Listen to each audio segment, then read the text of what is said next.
Wizard of Oz, Chapter 19, Attacked by the Fighting Trees. The next morning, Dorothy kissed the pretty green girl goodbye, and they all shook hands with the soldier with the green whiskers who had walked with them as far as the gate. When the guardian of the gate saw them again, he wondered greatly that they could leave the beautiful city to get into new trouble. But he at once unlocked their spectacles, which he put into the green box, and gave them a good many wishes to carry with them. "You are now our ruler," he said to the Scarecrow, "so you must come back to us as soon as possible." "I certainly shall if I am able," the Scarecrow replied, "but I must help Dorothy to get home first."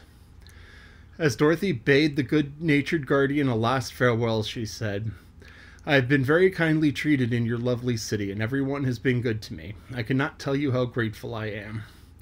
"Don't try, my dear," he answered. "We should like to keep you with us, but if it is your wish to return to Kansas, I hope you will find a way."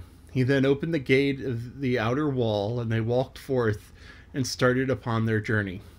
The sun shone brightly as our friends turned their faces toward the land of the South.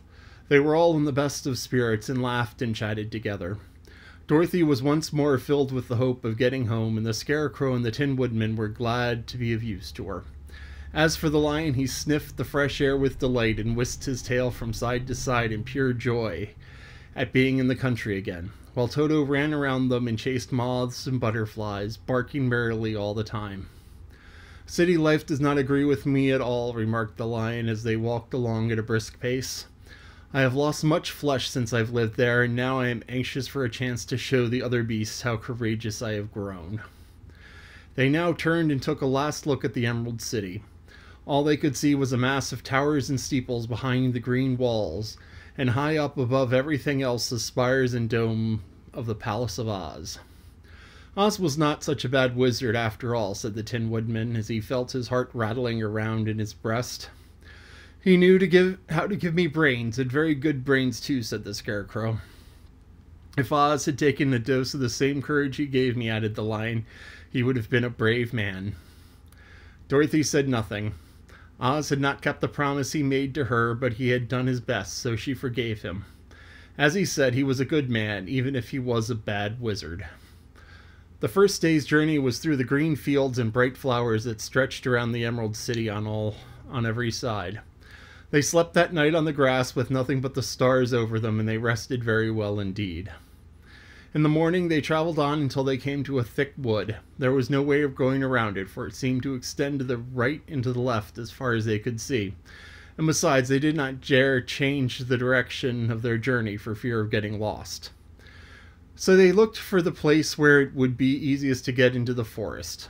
The Scarecrow, who was in the lead, finally discovered a big tree with such wide-spreading branches that there was room for the party to pass underneath. So he walked forward to the tree, but just as he came under the first branches, they bent down and twined around him.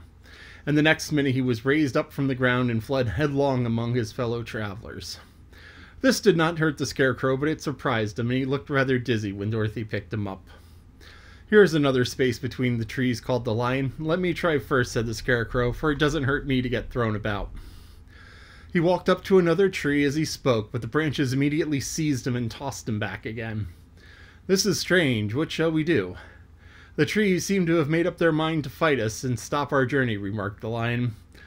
"I believe I will try it myself," said the Woodman, and shouldering his axe, he marched up to the first tree that handled the Scarecrow so roughly. When a big branch bent down to seize him, the Woodman chopped at it so fiercely he cut it in two.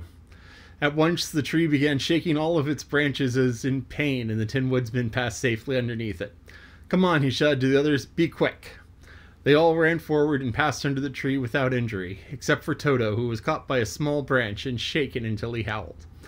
But the Woodman promptly chopped off the branch and set the little dog free. The other trees of the forest did nothing to stop them, so they made up their minds that only the first row of trees could bend down their branches. And probably these were the policemen of the forest, and given this wonderful power in order to keep strangers out of it.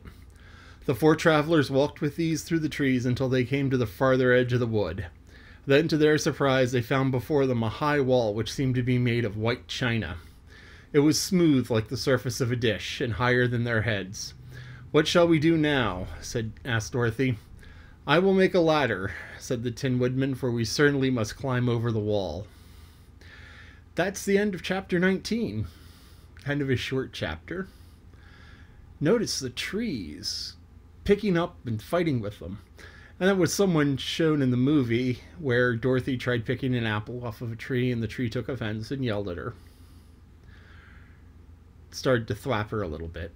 It's also kind of reminiscent of the Whomping Willow from Harry Potter. Because, you know, that was a tree and it was able to attack people and cause real damage. But the Tin Woodman had a way out of this. So isn't it great to have friends who know how to do things? And that's one of the things that really helped Dorothy along. All of their problems couldn't have been solved by any one of them. But each of them had a solution to the problem of the others. So that's the end of chapter 19, and that's what I have to say about that. And we're going to see what's behind the Wall of China. Not the Great Wall of China, but a wall actually made of China.